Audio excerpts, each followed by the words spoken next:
안녕하십니까. 오늘은 암을 유발하는 5가지 요인에 대해서 같이 연구하고자 합니다. 아주 중요합니다. 잘 들어보시기 바랍니다. 첫 번째로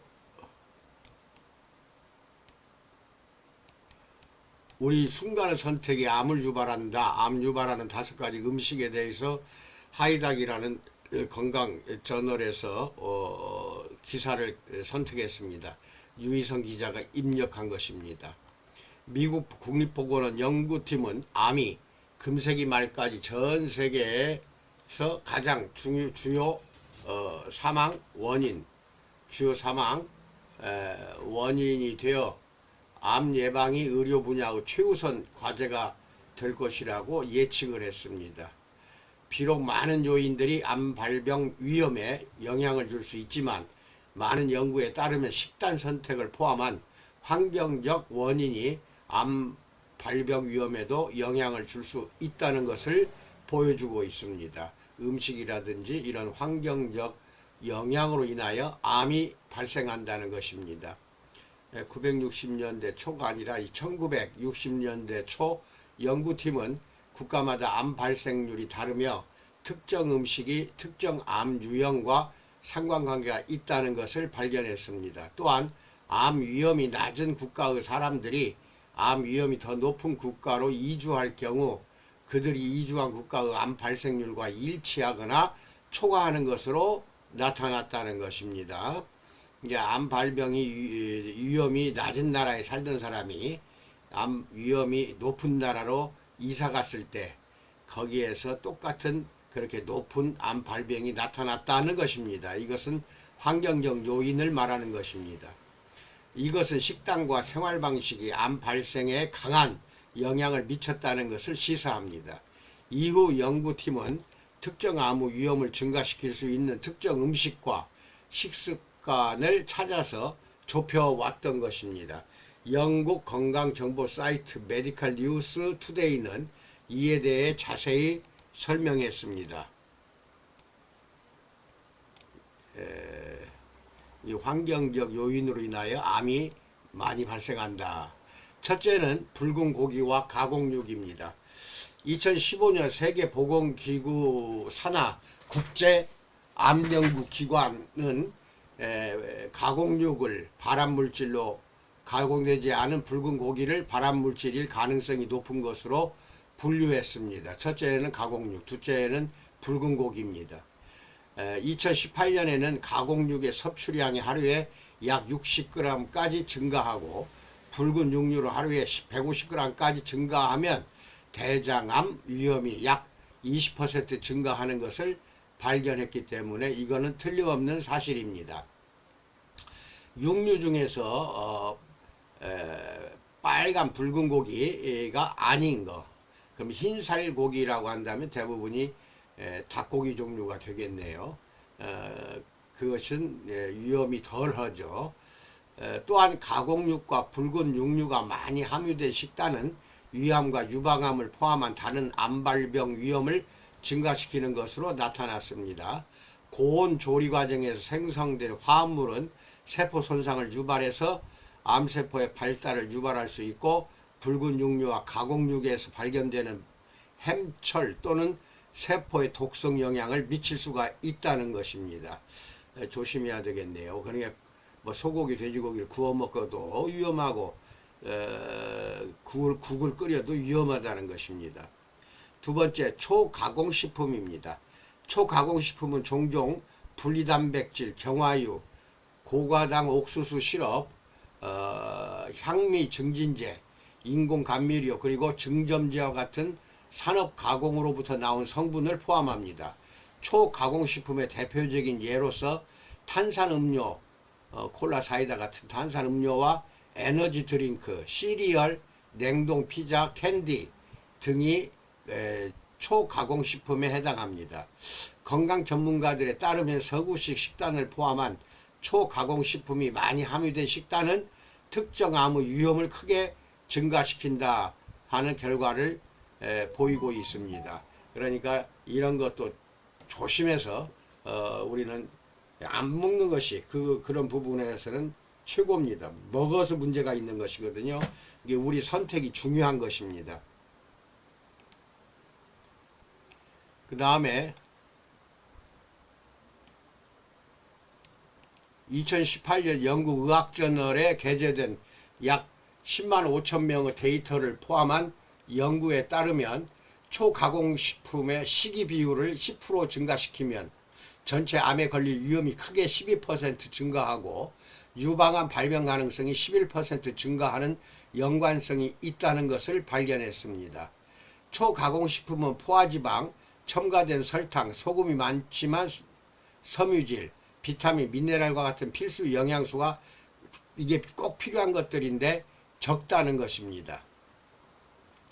또한 초가공식품에는 헤테로사이클릭 아민 및 다환 방향족 탄화수소와 같은 가공 과정에서 형성될 수 있는 발암성 화합물이 포함되어 있다는 것입니다. 특정 식품 첨가물 및 식품 포장 화학물질에 의한 오염도 초가공식품의 소비와 관련된 암 위험 증가에 기여할 수가 있습니다. 암뿐만 아니라 초가공식품 섭취는 제2형 당뇨병과 심장병을 포함한 많은 다른 만성질환과 모든 원인에 의한 사망 위험 증가와 관련이 있습니다. 이러한 발생 위험을 줄이기 위해 가능한 한 초가공식품 소비를 제한해서 먹지 않는 것이 중요합니다. 세 번째, 고염식품입니다. 소금이 많이 들어간 것입니다. 소금 함량이 높은 식단은 특히 위암의 위험을 증가시킬 수 있습니다. 과학자들은 염분을 많이 섭취할수록 헬리코박터균에 의한 감염 위험이 증가할 수 있다고 말합니다. 또한 고염식품을 섭취하면 N-니트로스 화합물의 생산을 초래할 수가 있고, 그 다음에 이거는 화합물 중 다수를 발암물질일 가능성이 높은 것으로 분류하고 있습니다. 소금 함량이 높은 식단은 위암과 식도암을 포함한 특정 암 발병 위험을 증가시킵니다. 우리 한국 사람 식단이 여기에 해당돼요. 뭐 김치부터 반찬과 국이나 찌개 소금이 많이 들어가 있습니다. 그리고 뭐 라면도 소금이 많이 들어가 있어요. 이런 부분에서는 좀 조심해서 소금 섭취를 줄이기 바랍니다. 그 다음에 이제 특이한 것이 나오는데 이게 참 오늘 알아둬야 됩니다. 네 번째가 이게 뜨거운 음료입니다. 뜨거운 음료를 마시는 것은 암 위험을 증가시킬 수 있습니다. 언젠가 누군가 나한테 뜨거운 음료가 위험합니까? 차가운 음료가 위험합니까? 뜨거운 것이 위험합니다. 네, 그랬습니다. 차가운 것은 식도 따라 위에 들어가면 벌써 그 다음부터는 36.5도로 딱 맞춰지는데 뜨거운 음료는 식도를 따라 위까지 들어가면서 계속 자극을 줍니다. 자극을 주어서 암 위험이 증가할 수가 있다. 그래서 온도가 65도 이상인 음료를 발암물질로 분류를 해버렸어요. 그러니까 뜨거운 커피, 뜨거운 녹차 이거 참 조심해야 됩니다. 차라리 아이스티, 아이스 커피가 낫다는 것입니다. 39개 연구에 대한 2015년 논문에 따르면 뜨거운 음료를 마시는 것이 특히 남미 및 아시아에서 식도암 위험이 상당히 높다는 것과 연관성을 가지고 있는 것입니다. 뜨거운 음료를 마시는 사람들이 덜 뜨겁거나 찬 음료를 마시는 사람들보다 식도암에 걸릴 확률이 거의 2배나 높았다는 것입니다. 조심하시기 바랍니다. 찬 것이 좋습니다. 다섯 번째, 기타 식품에 들어가서 암 진행을 유발할 수 있는 몇 가지 다른 식이 요인을 식별했습니다. 예를 들어 혈당 부하가 높은 식단을 자주 먹을 경우 자궁 내막암의 위험을 증가시킬 수가 있고, 혈당 부하가 높은 식단은 혈당에 악영향을 미치며 만성적으로 높은 인슐린 수치와 인슐린 저항성을 유발할 수가 있다는 것입니다. 이것은 호르몬 수준에 나쁜 영향을 미칠 수 있고 자궁 내막암 발병 위험을 증가시킬 수가 있습니다. 혈당 부하가 높은 식단에는 일반적으로 백반과 같은 첨가당과 정제된 탄수화물이 많이 포함되어 있다는 것입니다. 이게 당이라든지 탄수화물 문제입니다. 아플로톡신은 견과류, 곡물, 말린 과일과 같은 음식에서 자라는 곰팡이에 의해서 생성된 화합물로서 뜨겁고 축축한 환경에서 저장이 됩니다. 아플라톡신을 발암물성 물질로 간주합니다. 이에 장기간 노출되면 담낭암과 간암에 걸릴 위험이 증가됩니다.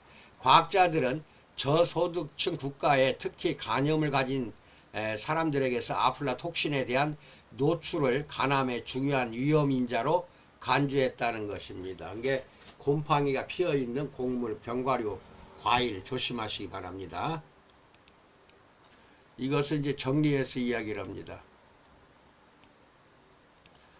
암 유발하는 5가지 음식입니다. 첫째, 붉은 고기 및 가공육 조심하세요. 두 번째, 초가공식품 조심하시고, 세 번째, 고염식품, 네 번째, 뜨거운 음료, 다섯 번째, 혈당 부하가 높은 음식, 이런 것 등은 암을 유발하는 5가지 음식에 속하는 것이기 때문에 이걸 잘 피하면서 건강한 식단으로 돌아가는 것이 좋겠습니다. 모든 자료는 밴드에 올려놓겠습니다. 밴드를 보시기 바랍니다. 끝으로 이제 우리 코스에 암 걸린 사람들은 어떻게 어떻게 상담을 해야 할 것인가 중요합니다. 병원 치료를 받으면서 암 환자를 말합니다. 완미당을 하루 3번 내지 4번 하루 한 1회에 한 파우치씩, 한 파우치가 100g입니다. 100g씩 복용을 합니다. 이게 하루에 3번 내지 4번 식전으로 먹습니다. 식전. 이게 4번 먹으려면은 이제 잘 때 한 번 더 먹으세요. 아침, 점심, 저녁, 식전, 잘 때 한 번 더. 그게 아주 그냥 말기 암 환자는 하루 4번씩 한 2-3달은 계속 드시다가 3번 이렇게 줄이면 됩니다. 최소 3박스를 처음에 먹어보는데 한 박스가 50개 들었어요. 이렇게 하다가 효과가 3박스 먹고 나니까 효과가 많이 좋아지더라 하면은 이제 6박스를 그 후에 더 먹어야 돼요. 그래서 이것은 치료제가 아닙니다. 완미당은 치료제가 아니라 병원 치료를 보조해주는 보조 제품이라는 거, 이것도 잘 알고 계시고, 그 다음에 힘이 나면은 이제 셀젤 전신 한증을 들어갑니다. 그래서 전신 한증 하루에 한 번씩 전신에 셀젤 바르고 한증을 하는데, 한증을 물론 이겨낼 수 있는 에너지, 즉 힘이 있는 상태에서만 해야 됩니다. 기타 상세한 내용은 내 전화번호 010-6304-2175로 상담해서 진행하시기 바랍니다. 이거 중요합니다. 완미당 잘 기억하시기 바랍니다. 이상입니다. 요새 또 델타 변이 감염으로 뭐 하루에 뭐 800, 900명씩 나타나는 모양인데 참말로 이게 안심할 수가 없네요. 그래도 마스크는 꼭 끼고 살아야 된다는 것도 기억하시고, 좀 답답하고 힘들어도 이제까지 이렇게 이겨냈으니까 앞으로 좀 더 분발해서 코비드19에 이겨내는 여러분과 내가 되기를 축원합니다. 감사합니다.